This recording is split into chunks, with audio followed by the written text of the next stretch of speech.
कल हम लोगों ने पढ़ा था कि चित्त में जो वासनाएं होती हैं उन वासनाओं के बारे में कहा गया था कि वासनाएं जो है अनादि काल से विद्यमान है। तो महर्षि पतंजलि कैसे एक एक स्टेप आगे बढ़ते हुए कैवल्य की तरफ जा रहे हैं। तो पहले तो वासना को समझा रहे हैं।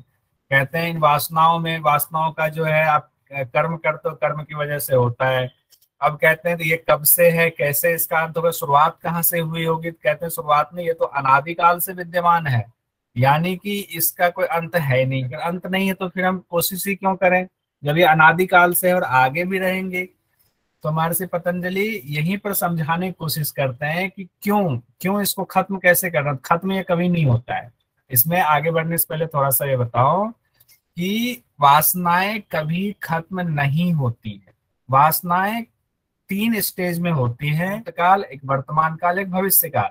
भूतकाल में मतलब अगर अभी आपके अंदर वासना नहीं है तो प्रकृति में वासना मौजूद है। वर्तमान में जो भावनाएं उभर रही हैं वो वर्तमान है, और जो भावनाएं आगे वासनाएं उभरेंगी वो भविष्य की वासनाएं होंगी। तो ये किस में मौजूद है, ये प्रकृति में मौजूद है, प्रकृति के तत्वों में मौजूद है। तो महर्षि पतंजलि बड़ी आराम से, बड़े सूक्ष्म रूप से आगे बढ़ते जाते हैं और ये समझाने की कोशिश करते हैं कि भाई तुम जो हो वो आत्मा हो, तुम्हारा पुरुष, तुम पुरुष हो, तुम्हारा इस प्रकृति से कोई रिश्ता ही नहीं है। तुम तो खामखा इसमें बेगानी शादी में मुल्ला दीवाना बनने आ गए हो। तो तुम जैसे ही अलग होगे वैसे ही उससे तुम्हारा विच्छेद हो जाएगा, तुम कैवल्य को प्राप्त कर लोगे। और उस प्रकृति में तो ये वासनाएं अनादिकाल से हैं, वो रहेंगी ही रहेंगी, उसका अंत नहीं हो सकता है। तो अब देखिए फिर भी ये सवाल आया है कि 10वें नंबर में जो कहा गया अनादिकाल से विद्यमान है, तो 11वें नंबर में आता है उनको कैसे हटाया जाए। अब कैसे केवल की तरफ आ रहे धीरे धीरे, उसको देखने की कोशिश करें। 11वें नंबर में कहते हैं हेतु फलाश्रालंबने संगृहीत्वात् येषाम भावे तद भाव है। अब यहाँ चार शब्द यहाँ डाला गया है। एक शब्द है हेतु, दूसरा है हेतु, फल, आश्रय और आलंबन, ये शब्द है चार। तो महर्षि पतंजलि कहते हैं कि हेतु, फल, आश्रय और आलंबन, इनमें वासनाएं संग्रहित रहती है, मतलब स्टोरेज है ये वासनाओं का। इसमें वासनाएं स्टोर है, जमा है। और इनके जब मान लीजिए कि आपके घर में कोई स्टोरेज रूम है या कोई बॉक्स है ऐसा जिसमें कि सारा खजाना आपने रखा हुआ है, और किसी ने कहा इस खजाने को हटाना है, तो क्या करेंगे, उस बॉक्स को जाके समंदर में डुबा दो, या उस बॉक्स को कहीं ऐसी जगह छोड़ दो जहां आप ले ही ना पाओ। तो कहते हैं ये खजाना रखने की चार हैं आपके पास, ये चार बॉक्स हैं, हेतु, फल, आश्रय और आलंबन। इसी में सारी भावनाएं, सारी वासनाएं आपकी संग्रहित हैं। और जब इन चारों का अभाव हो जाएगा तभी वासनाओं का अभाव होगा। अब कैसे हो सकता है, हेतु, फल, आश्रय और आलंबन, पहले तो ये समझ लेते हैं क्या है और ये हटेगा कैसे। तो कहते हैं हेतु का अर्थ होता है कारण, मतलब वासनाओं की जड़ को हेतु कहते हैं। जैसे कि वासनाएं कैसे उत्पन्न होती है, क्लेश की वजह से वासना उत्पन्न होती है, कर्म की वजह से वासना उत्पन्न होती है। लेकिन कर्म में एक कर्म छोड़ करके, कौन से कर्म, अकृष्ण, अशुक्ल, कर्म जो कहा गया योगी के कर्म है, उसको इसमें नहीं गिना गया है, उसको हटाकर मानेंगे। तो वासनाओं की जड़ किसको कहा गया, वासनाओं का हेतु किसको कहा गया, कारण किसको कहा गया, क्लेश को, कर्मों को कहा गया। तो कहते हैं क्लेश में, कर्म में ही वासनाएं जो यही उसका कारण है, उसी में सन्निहित है। तो इसको तो छोड़ना पड़ेगा। अच्छा देखते हैं आगे कैसे महर्षि पतंजलि कहते हैं छोड़ने के लिए। दूसरा है फल। तो कहते हैं कि वासना जब आप करते हैं ना तो उसका फल भी आपको मिलता है। क्लेश कर्म की वजह से जो आपके फल होंगे, क्या फल होंगे, जाति, आयु और भोग होगा। अच्छे फल होंगे तो अच्छी जाति में जन्म होंगे, अच्छी जाति से मतलब मनुष्य जाति में होंगे। उससे खराब फल होगा तो कीट पतंग और कीड़े मकोड़ों में भी जन्म हो सकता है। जाति का अर्थ यहाँ जो राजपूत, ब्राह्मण, वैश्य, क्षत्रिय है वो नहीं है। जाति से तात्पर्य यहाँ पर है कि आप पशु होते हो, मनुष्य होते हो, कीट पतंग होते हो, नाली के कीड़े होते हो, या कुछ और होते हो, तो उसको यहाँ जाति कहा गया है। फल और आयु कहा गया, आपकी उम्र कितनी होगी, और भोग, आप जब उस जाति में आओगे तो क्या आपको भोगना पड़ेगा, अच्छा या बुरा, ये फल है वासनाओं का।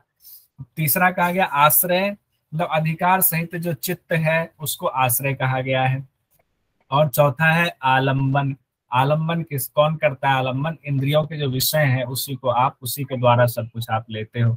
तो इंद्रिय के विषय हो गए, तो इंद्रिय के विषय को आलम्बन कहा गया है। अब कहते हैं इन चीजों को हटाओगे आप तभी वासनाओं का अभाव होगा, नहीं तो अब जो इंसान है सबके अंदर ये चीजें हैं, इनको हटाएंगे कैसे? हटाएंगे नहीं। अंश जाए गेट बंद कर लेना बेटा। अब इनको हटाएंगे नहीं तो वो वासनाएं बनी रहेंगी, उनका अभाव नहीं होगा। अब कहते हैं कैसे हटाएंगे? अब इनका अभाव कैसे संभव है? लोग कहते हैं इनका अभाव संभव नहीं है, तो महर्षि पतंजलि कहते हैं हाँ आपने ये बात सही कही कि अभाव संभव नहीं है। तो हम आपको कुछ चीजें समझाने की कोशिश करते हैं। कहते हैं समझाइए कि कैसे अभाव होगा इसका। कहते हैं अतीत अनागतम स्वरूप तो अस्ति अद्वभेदात धर्माणाम। कहते हैं जो वस्तु पहले थी लेकिन नष्ट हो गई, यानी कि वो भी कारण स्वरूप में विद्यमान है। जैसे सपोज कीजिए कि पुंडरीक जी के पास कोई वस्तु थी या पुंडरीक जी ने कोई फल को भोगा है, वो फल भोग लिया है, तो इसका मतलब नहीं है कि वो फल अब प्रकृति से नष्ट हो गया है। वो भोग लिया है तो अब वो सूक्ष्म रूप में वो भूतकाल हो गया, लेकिन कि वो भूत में है, यानी कि वो अतीत में है। अतीत का मतलब भूतकाल कहा गया है, जो बीत गया है। और अनागतम का यहाँ तात्पर्य है भविष्य में, जो है अभी प्रकट नहीं हुआ है, प्रकट होने वाला है।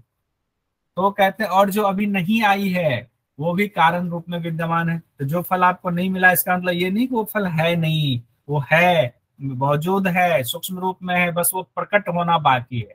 और जो प्रकट होकर चला गया इसका मतलब ये नहीं कि वो पूरी तरह नष्ट हो गया, वो भी है लेकिन वो सूक्ष्म रूप में मौजूद है। तो कहते हैं सिर्फ धर्म के भेद की वजह से एक प्रकट है, एक प्रकट नहीं है। तो चित्त के धर्म की वजह से एक प्रकट हो रहा है और एक प्रकट नहीं है। तो जो प्रकट हो रहा है वर्तमान में हो रहा है, जो प्रकट नहीं है वो सूक्ष्म है, वो या तो प्रकट होकर चला गया है या प्रकट होने वाला है। तो प्रकट को वर्तमान मान ले, अप्रकट को भूत और भविष्य मान ले, यानी अतीत और अनागत मान ले। अब ये क्यों समझा रहे हैं महर्षि पतंजलि?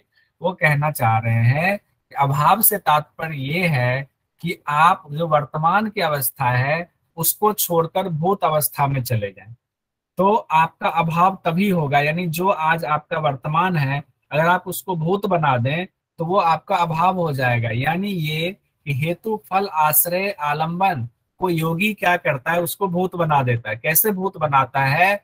तो उससे उसको दूर, अभ्यास से उसको दूर करते करते कारण प्रकृति में लीन कर देता है। तो जैसे कहा गया स्थूल अपने तन्मात्रा में लीन होता है, तन्मात्रा और इंद्रिय जो है वो अहंकार में लीन होगा, अहंकार जो है अपने चित्त यानी बुद्धि में लीन होगा, और बुद्धि अपने कारण यानी सतरस्तंभ में लीन होगा। तो कहते हैं कि कारण प्रकृति में योगी उसको लीन कर देता है, लेकिन उससे वासनाओं का अभाव नहीं हो सकता है, वासनाएं उसमें रहेंगी, बस योगी उसको लीन कर देता है, अपने अलग हो जाता है, तो स्वतंत्र हो गया। तो यही यहाँ पर महर्षि पतंजलि कहने की कोशिश कर रहे हैं, अतीत और अनागत।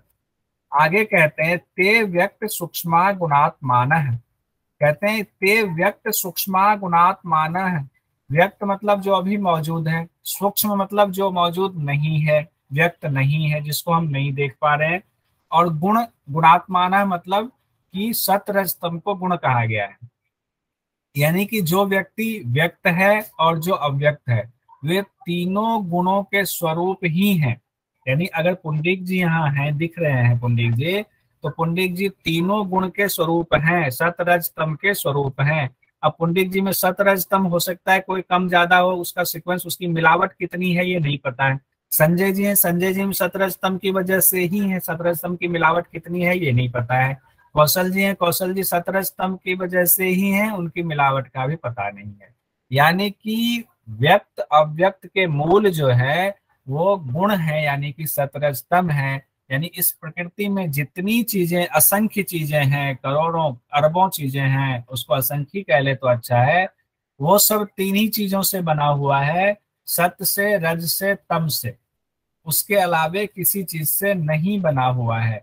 अब कैसे, उसका उदाहरण अगले में देखते हैं। अगले उसमें कह रहे हैं, एक बार और उसको देख लेते हैं कि ते व्यक्त सूक्ष्मा गुणात्मान। कहते हैं जो अभी मौजूद है, यानी जो व्यक्त है या अव्यक्त है, वो तीनों गुणों का परिणाम ही है। जो व्यक्त है वो भी गुणों का परिणाम है, जो अव्यक्त है, जो अभी नहीं दिख रहा है, आने वाला है, वो भी गुणों का ही परिणाम है। अब गुणों का परिणाम कैसे होगा उसको सांख्य शास्त्र के हिसाब से यहाँ पर समझने की कोशिश करेंगे आप लोग। 14वें नंबर के सूत्र में कहा गया है परिणाम एकत्वात वस्तु तत्वम, परिणाम एक होने से एक वस्तु की उत्पत्ति हो जाती है। यानी कि सत रज तम, ये जो तीन गुण हैं सभी पदार्थों के कारण यही है, सबके पिता यही है, सब में वही चीजें हैं। और सत रज तम के उचित मात्रा में मिले होने से अलग अलग वस्तु की उत्पत्ति होती है। यानी कि पुंडरीक जी और मैं दोनों अलग अलग इसलिए दिख रहे हैं कि दोनों में सत रज तम अलग अलग मात्रा में मिला हुआ है, इसीलिए दोनों का स्वरूप अलग अलग दिखता है। अब करोड़ों वस्तुएं भले आपको हैं, दिख रही हैं कि पेड़ है, पौधा है, आपको पानी है, समंदर है, आप कहीं पत्थर देख रहे हैं, कहीं मिट्टी देख रहे हैं, कहीं घास दिख रहे हैं, आपको लगता है सब तो अलग अलग है। नहीं, सब अलग नहीं है, वो सब सतरज स्तंभ का ही परिणाम है, बस किसी में मात्रा थोड़ा सा उलटफेर कर दिया। अब जैसे कि इसको और समझें कि एक फैक्ट्री है, अगर उस फैक्ट्री के मालिक सपोज करें कि गुलशन जी हैं, और गुलशन जी गए उस फैक्ट्री में और वहां पर उन्होंने अपने 100 एम्प्लॉय को बुलाकर बोला कि इस फैक्ट्री से हमें 100 तरह की चीजें बनानी है, 100 प्रोडक्ट बनाने हैं, अलग अलग 100 प्रोडक्ट बनाने हैं, एक ही नहीं। और वो 100 प्रोडक्ट जो अलग अलग बनाने हैं उसके लिए तो उनके एम्प्लॉय कहेंगे सर मटेरियल दे दीजिए, हम 100 प्रोडक्ट की लिस्ट दे दीजिए, हम बना देंगे। तो गुलशन जी ने कहा ऐसा है, मटेरियल सत रज और तम है, ये तीन मटेरियल है, इन्हीं तीन मटेरियल से वो 100 चीजें बनानी है। अब एम्प्लॉय कहेगा मटेरियल तो तीन ही है, इसी तीन से आप कह रहे हो कि कार भी बना दो, घोड़ा भी बना दो, गाड़ी भी बना दो, ऐसा कैसे होगा? तो फिर गुलशन जी कहेंगे ऐसा ही होता है, इसकी ट्रेनिंग ले लो कि कितना मात्रा में सत मिलाएंगे, उसमें कितना रज और कितना तम होगा तो किसकी उत्पत्ति होगी, और फिर कितना मात्रा ऊपर नीचे करने से दूसरे तत्व की उत्पत्ति हो जाएगी, या जो तत्व तुमने नया बना दिया उसी तत्व में कुछ और उलटफेर कर दो तो नया तत्व बन जाएगा। ऐसे ही इस प्रकृति में हुआ है। यानी ये फैक्ट्री का जो तीन तत्व है वही मूल है, सत रज और तम यही गुण है, और इसी गुण में जरा सा भी मिलावट कम ज्यादा कर देंगे अलग मिलेगा। पतंजलि ने ये कह दिया कि सत रज तम की वजह से ही सब कुछ हो रहा है, गुण की वजह से ही हो रहा है। तो अब वो ये बताना चाह रहे हैं कि चित्त और वस्तु अलग अलग, जबकि निकला चित्त भी निकला है सत रज तम की से ही, और जो बाकी वस्तु है, चाहे हम है, चाहे पेड़ पौधा, चाहे किताब है, वो भी उसी सत रज तम से निकला है, भले ही उसमें क्रम से वो बाद में निकला है, लेकिन दोनों में अंतर है। कहते हैं चित्त और वस्तु दोनों अलग अलग है, ये भिन्नता दिखाने के लिए आगे के कुछ सूत्रों का इस्तेमाल किया गया है। 15वें नंबर में कहते हैं वस्तु साम्य चित्त भेदात तयो विभक्त पंथा, यानी कि वस्तु के एक होने पर भी चित्त के भेद होने से उनका अस्तित्व अलग अलग होता है। जैसे कि सपोज कीजिए 5 लोग अपने ग्रुप में से निकाल कर रख दे, एक जगह पर 5 लोगों को बिठा दें और कहें 5 लोग बैठ गए, मतलब 5 चित्त हो गए। अब पांचों चित्त की भावनाएं अलग अलग हैं। अब उनके सामने एक कोई वस्तु रख दे, कोई भी एक वस्तु रख दे, कोई समोसा रख दे या कोई भी वस्तु रख दे, तो पांचों लोगों के भाव उसके प्रति अलग अलग होगा। वस्तु एक ही है लेकिन उस वस्तु के प्रति भाव अलग होगा, क्योंकि चित्त में भेद है, विभक्त है चित्त, इस वजह से भाव हो सकता है। कोई कहे वो समोसा मुझे बहुत पसंद है, मैं खाऊंगा, कोई कहे कि नहीं समोसा तो बेकार है, मैं नहीं खा रहा, मुझे समोसा नहीं चाहिए। तो ये जो चित्त के भेद हो गए, वस्तु एक ही समोसा है और भेद अलग अलग हो गए, उसी को कह रहे हैं कि चित्त और वस्तु अलग अलग है, ये समझाने की कोशिश कर रहे हैं। इसको अलग पुस्तक में और भी कहा गया है कि अगर एक स्त्री है किसी पुरुष के लिए, तो किसी पुरुष का उसके प्रति आसक्ति होती है, दूसरे पुरुष उसको जो आसक्ति ना करके उसको घृणा की दृष्टि से देख सकते हैं, जबकि स्त्री वस्तु एक ही अगर मान लिया जाए और पुरुष अलग अलग हैं तो उनके भाव अलग अलग हो सकते हैं। आगे कहा गया है, ये सब इसलिए महर्षि पतंजलि कह रहे हैं कि उनको चित्त और वस्तु में भेद बताना है। 16वें नंबर के सूत्र में कह रहे हैं ना च एक चित्त तंत्रम वस्तु तद प्रमाणकम तदा किम स्यात्, एक वस्तु एक चित्त के अधीन नहीं है, क्योंकि बिना प्रमाण के भी क्या वस्तु उस वक्त मौजूद नहीं होती हैं, होती हैं। जैसे कि एक वस्तु एक चित्त के अधीन नहीं होता है, कहने का तात्पर्य है कि अभी अगर इस वक्त जानकी जी बैठी हैं और जानकी जी का ध्यान बाहर किसी चीज पे चला जाए, कोई अच्छे से पक्षी देख लिया इन्होंने और उसी पे खो गई, तो जिस समय पक्षी पे खो गई उस समय जानकी जी ने ये भूल गई, जानकी जी कि हमारे पास हाथ भी है, पाँव भी है, उस पर ध्यान नहीं गया, नाक पे ध्यान नहीं गया। तो इसका मतलब ये नहीं है कि उस वक्त उनके पास हाथ पाँव नाक नहीं है। ठीक है, तो ये कह रहे हैं कि बिना प्रमाण के भी वस्तु क्या उस वक्त मौजूद नहीं होती है। उस वक्त प्रमाण की जरूरत नहीं, क्योंकि सारा चित्त तो चला गया पक्षी पे। हमने सिर्फ पक्षी को देख रहे हैं, किसी वस्तु को देख रहे हैं, उस वक्त दूसरे किसी चीज का भान नहीं रहता है। लेकिन भान नहीं रहने के बावजूद वो वस्तु होती है, तो इससे ये प्रमाणित होता है कि वो वस्तु चित्त के अधीन नहीं है, बल्कि उस वस्तु का अपना स्वतंत्र अस्तित्व है। बस ये प्रमाणित करने के लिए कहा गया। उसको और अच्छे से समझाने के लिए कहते हैं तत् उपराग अपेक्षित्वात् चित्तस्य वस्तु ज्ञात अज्ञातम। कहते हैं कि चित्त के लिए कोई वस्तु ऐसा क्यों होता है कि अभी ज्ञात है बाद में अज्ञात है। तो कहते हैं जिसका चित्त पे जिसकी परछाई पड़ती है वही उस वक्त उसको ज्ञात होती है, जिसकी परछाई नहीं पड़ती है वो अज्ञात होती है। जैसे कि सपोज कीजिए कि आप मान लें एक टॉर्च जलाएंगे रात के अंधेरे में, और टॉर्च आपका चित्त है, तो जिस वस्तु पे आपने टॉर्च जलाया वो वस्तु मौजूद आपको लगेंगी, जो अंधकार में है वो वस्तु नहीं दिखाई देंगी। इसका मतलब ये नहीं है कि वो वस्तु नहीं है, अब वो वस्तु मौजूद है, बस उसका प्रतिबिंब आप नहीं देख पा रहे हैं, उसका प्रतिबिंब आपके उस पर चित्त पर नहीं पड़ा हुआ है, परछाई नहीं पड़ी हुई है। यहाँ तक महर्षि महर्षि पतंजलि ने यहाँ तक ये समझा दिया कि चित्त अलग है, वस्तु अलग है, दोनों में भिन्नता है, दोनों को एक ना समझें। अब महर्षि पतंजलि बड़े ही आराम से सूक्ष्मता से पुरुष और चित्त को अलग अलग बताने के लिए आगे बढ़ रहे हैं। कहते हैं अब तो आपने वस्तु और चित्त को अलग अलग मान लिया, अब ये भी देख लें कि पुरुष और चित्त भी अलग अलग है, पुरुष और चित्त एक नहीं है। जबकि ये अज्ञान की वजह से पुरुष अपने आप को चित्त मान बैठा है, तो इसके भेद को आपको समझना है। 18वें नंबर के सूत्र में कहते हैं सदा ज्ञाता चित्त वृत्तयः तत्प्रभो पुरुषस्य अपरिणामित्वात्। चित्त के स्वामी यानी पुरुष अपरिणामी है। कहते हैं वहां तो परिणामी बताया गया है चित्त को ऊपर, यानी कि चित्त बदलता है, चित्त के परिणाम बदलते हैं। लेकिन ये ध्यान रखिएगा, क्वेश्चन आता है कि पुरुष अपरिणामी है। एक दृश्य है, एक दृष्टा है। दृष्टा आत्मा है, दृश्य जो है वो प्रकृति है। कई जगह प्रकृति भी दे सकता है, कई जगह आपको सिर्फ और सिर्फ चित्त दे सकता है, कई जगह सिर्फ बुद्धि दे देगा। तो उसके जो तत्व होंगे प्रकृति के, अगर वो दे देता तो उसको दृश्य ही मानेंगे, दृश्य में गिना जाएगा। तो चित्त जो है वो स्वामी है, सॉरी चित्त का स्वामी पुरुष है, चित्त प्रकृति है, दृश्य है। तो उसका जो स्वामी पुरुष है वो अपरिणामी है, उसमें कोई परिवर्तन नहीं होता है। क्यों नहीं होता है? क्योंकि उसमें सत रज तम नहीं है, यानी कि पुरुष में, आत्मा में सत रज तम नहीं है, इसलिए वो अपरिणामी है।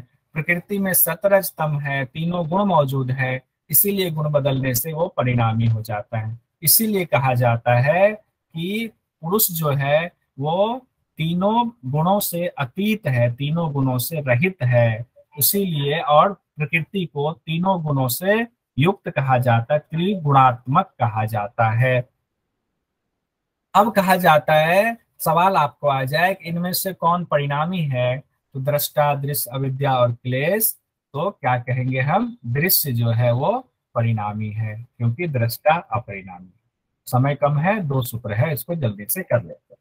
19वें नंबर के सूत्र में फिर दोनों का भेद बताने की कोशिश कर रहे हैं महर्षि पतंजलि। किसका भेद बताने की कोशिश कर रहे हैं?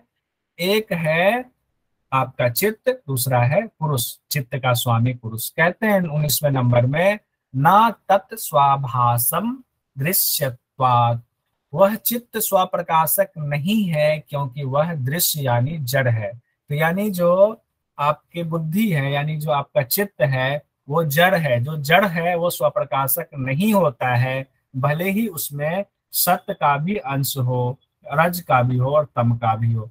तो कई जब बार ये कंफ्यूजन होती है, कई जगहों पर इसकी व्याख्या में भी गलती हो जाती है। हम ये मान लेते हैं चूंकि सत्व जो है प्रकाशक होता है, तो कई जगह ये कहा गया है कि चित्त स्वप्रकाशक है, क्योंकि उसमें तो पहले से सत्व मौजूद है और सत्व का गुण है प्रकाशित करना। तो अगर सत्व का गुण प्रकाशित करना है फिर तो आत्मा की जरूरत ही नहीं पड़ेगी, आत्मा की तो प्रयोजन ही आत्मा का खत्म हो जाएगा। तो यहाँ पर ये दोष आ जाने की वजह से चित्त को स्वप्रकाशक ना माने, चित्त अगर प्रकाशमान है तो आत्मा की वजह से प्रकाशमान है, आत्मा के प्रकाश की वजह से प्रकाशमान। अगर आपको आ जाए इनमें से कौन स्वप्रकाशक है, तो स्वप्रकाशक कौन है? दृष्टा स्वप्रकाशक है। दृष्टा को आत्मा भी कहा गया, दृष्टा को पुरुष भी कहा गया। तो स्वप्रकाशक कौन हुआ? दृष्टा हुआ, ठीक है। और स्वप्रकाशक कौन नहीं है? तो दृश्य स्वप्रकाशक नहीं है। अब कहा जाता है चित्त को स्वप्रकाशक मानने में जो दोष है उसकी चर्चा आगे एक बार और की गई है। आगे एक समय च उभय अनवधारणम, कहते हैं एक समय में चित्त दो चीजों का ज्ञान नहीं कर सकता है। यानी कि एक ही समय में एक चित्त दूसरे विषय का भी और अपना भी ज्ञान नहीं कर सकता। जैसे हम लोग कहते हैं ना चित्त का ज्ञान हो गया, तो चित्त का ज्ञान किसको हुआ? चित्त को चित्त का ज्ञान नहीं होता है। ये जो ज्ञान हुआ है वो आपके आत्मा को हुआ है, पुरुष को हुआ है। तो पुरुष को ज्ञान हुआ, ना कि चित्त को एक समय। अब यहाँ कहने का तात्पर्य है एक कोई वस्तु है, मान लीजिए कि हमने एक गाय रख दी, अब चित्त को उस वस्तु यानी गाय का भी ज्ञान हो जाए और चित्त को अपना भी ज्ञान हो जाए कि मैं चित्त हूँ और ये गाय है। अगर ऐसा हो जाए तो आत्मा की जरूरत ही नहीं होगी। हम लोग कहने में अगर कोई मूर्ख से भी मूर्ख आदमी है, जिन्होंने कोई शास्त्र नहीं पढ़ा हुआ है, यानी कि वो पढ़े लिखे नहीं है, उनको भी कहें कोई बात, कहेंगे मेरी बुद्धि ये कहती है। तो मेरी बुद्धि मतलब बुद्धि किसी के अधीन है। तो मेरी बुद्धि, मेरी कौन? मैं कौन? मैं आत्मा। तो मेरी बुद्धि यानी स्वामी मैं हूँ, आत्मा हूँ, और बुद्धि जो है मेरे अधीन है। तो मेरी बुद्धि ने उस विषय का आलंबन किया या उस विषय का साक्षात्कार किया, तो वो बुद्धि यानी चित्त एक बार में एक ही चीज का आलंबन करेगी, अपना भी और दूसरे वस्तु का भी आलंबन नहीं कर सकती एक समय में। उभय मतलब दो, एक समय में दो चीजों का नहीं करेगी। तो इससे भी यह साबित होता है कि आत्मा और ये दोनों अलग अलग है। आत्मा की वजह से ही चित्त प्रकाशित हो रहा है। आगे 21 नंबर में भी चित्त स्वप्रकाशक है, इसी की व्याख्या की गई है। फिर बाद में आपको साफ साफ महर्षि पतंजलि बता देते हैं कि देखिए पुरुष अलग है, ये प्रकृति अलग है, और प्रकृति का अंग ही जो है उसी में सारी वासनाएं भरी पड़ी हैं। तो आप वासना से कैसे दूर होंगे? तब दूर होंगे जब उससे आप अपना संबंध ही खत्म कर लेंगे। और संबंध खत्म करेंगे, आपको केवल मिल गया, आप वासना से छूट गए। अब वासना से कोई मतलब ही नहीं, क्योंकि वासना तो 17 स्तंभ में मौजूद है, वहीं से सब उत्पन्न हुआ। सारी चीजें 17 स्तंभ में जाकर के लीन हो जाएंगे अपने कारण में। तो मुख्य तो उद्देश्य वही है, लेकिन उसी को क्रम से युक्ति संगत तरीके से सीढ़ी बाय सीढ़ी महर्षि पतंजलि बता रहे हैं।